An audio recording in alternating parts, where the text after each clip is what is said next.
لله رب العالمين والصلاة والسلام على سيدنا محمد الأمين وعلى آله وصحبه ومن تبعهم بإحسان إلى يوم الدين. الشعبة الخامسة والخمسون من شعب الإيمان بر الوالدين. Alors c'est une nouvelle branche, c'est la 55e branche de la foi. Le fait de prendre soin de ses parents, se comporter bien avec ses parents, le fait d'occuper d'eux, d'être à leur service et de répondre à leurs besoins, tout ça, on le nomme en arabe birrul walidain. Birrul walidain, c'est la bienfaisance et la bienveillance envers les parents.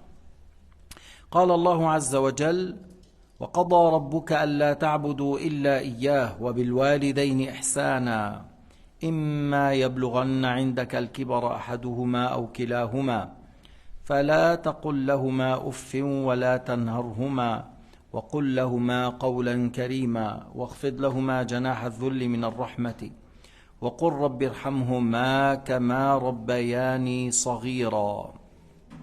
Dans Surat al-Isra, ayat 23-24, ce qui signifie Allah a ordonné de n'adorer que lui, de n'adorer que Allah, que lui Azza wa Jal, et d'avoir une bienveillance, un bon comportement envers les parents.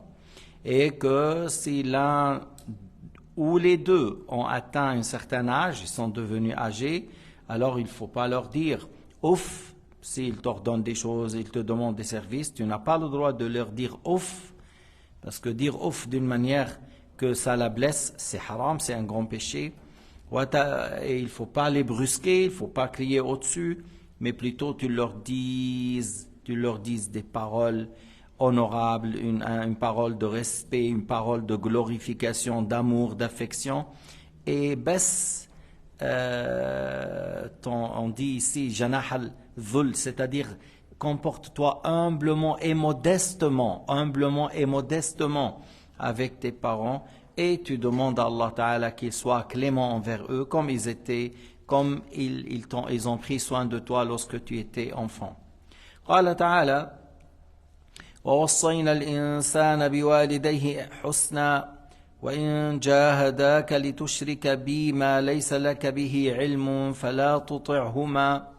Dans Surat Al-Ankabut, ayat 8, dans Surat Al-Ankabut, ayat 8, Allah subhanahu wa ta'ala a dit, on a ordonné à l'être humain de prendre soin de ses parents, et que si jamais ils t'ordonnent à désobéir ou à aller dans le shirk ou le haram, il ne faut pas obéir à leur ordre. إلى آيات أخرى وصينا الإنسان بوالديه حملته أمه وهنا على وهن وفصاله في عامين. Encore dans Surat Luqman, Allah Ta'ala a ordonné à l'être humain de prendre soin de ses parents. Sa mère, lorsqu'elle est tombée enceinte, elle l'a portée, elle a trouvé de la fatigue, une fatigue après l'autre. Et elle l'a portée dans son ventre 9 mois ou des fois plus. Et lorsqu'elle l'a couché encore, elle trouve des grandes douleurs. Et après, il y a l'allaitement. Alors tout ça, il faut que l'enfant, le fils ou la fille n'oublie pas le fait de remercier ses parents et d'avoir une bienveillance envers eux.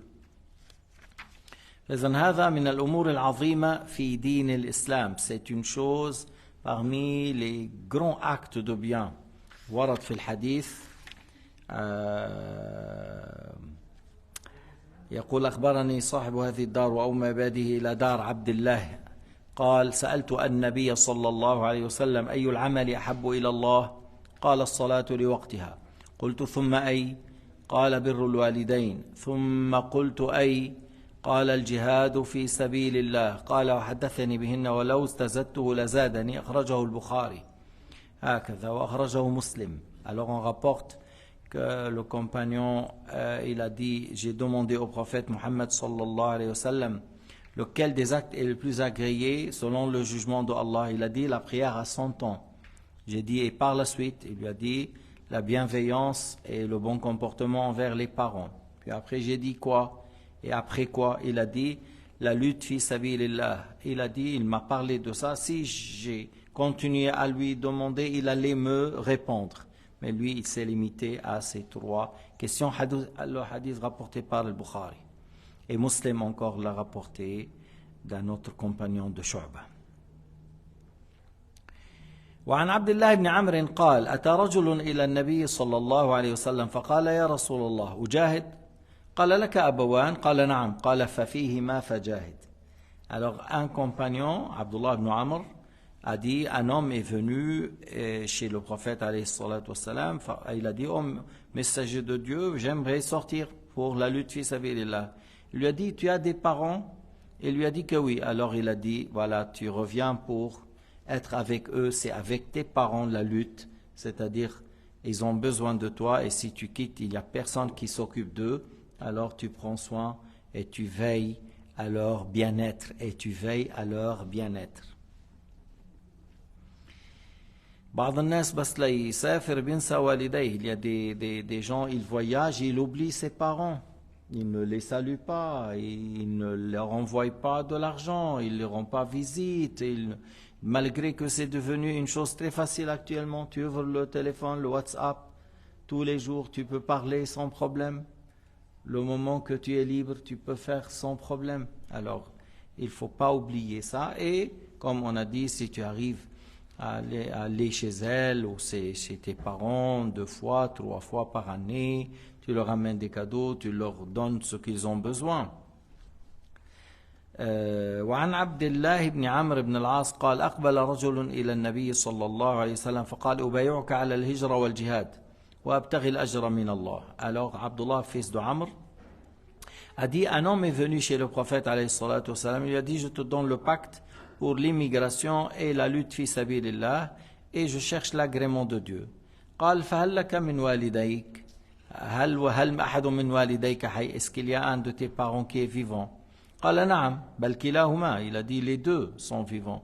قال تبتغي الأجر من الله. Il lui a dit tu cherches l'agrément de Dieu? قال نعم. قال ارجع إلى والديك فأحسن صحبتهما. Il dit reviens à tes parents et comporte-toi d'une bonne manière avec eux. Tiens une bonne compagnie avec tes parents, c'est-à-dire sois bienveillant à côté de tes parents. أيضا في حديث آخر عن عبد الله بن عمرو أن رجلا أتى النبي قال يا رسول الله جئت أبايعك وتركت أبواي يبكيان قال ارجع فأضحكهما كما أبكيتهما. Encore Abdullah ibn Omar a dit, ô messager de Dieu, je suis venu pour te donner la pacte d'allégeance, et c'est-à-dire sortir avec toi, fi sabilillah, mais j'ai laissé mes parents en train de pleurer. Il a dit, reviens pour les faire rire comme tu les as fait pleurer. Alors reviens et être avec eux, c'est-à-dire ils ne veulent pas que tu viennes, et ça va être très dur pour eux que tu les quittes. Alors il a dit, reviens et fais qu'ils rient au lieu de comme tu les as fait pleurer. وعن أبي هريرة قال جاء رجل إلى رسول الله صلى الله عليه وسلم فقال أي الناس أحق مني بحسن الصحبة. Abu Huraira a rapporté qu'un homme a dit, ô messager de Dieu, lequel parmi les gens qui mérite le plus de ma bienveillance ou mon bon compagnie? قال أمك. Il a dit ta mère. قلت ثم من. Après c'est qui? قال il a dit أمك. Il a dit ta mère. قلت ثم من. Après qui? Il a dit قال أمك. Il a dit ta mère. Il a répété la maman 3 fois. قال ثم من. Après il lui a dit après qui? Alors il lui a dit أبوك. Après la 4e, il lui a dit ton père. Et vous voyez que les 2, on doit avoir une bienveillance, mais la bienveillance envers la mère est plus grande, plus importante et plus grande sur toi que la bienveillance avec ton père.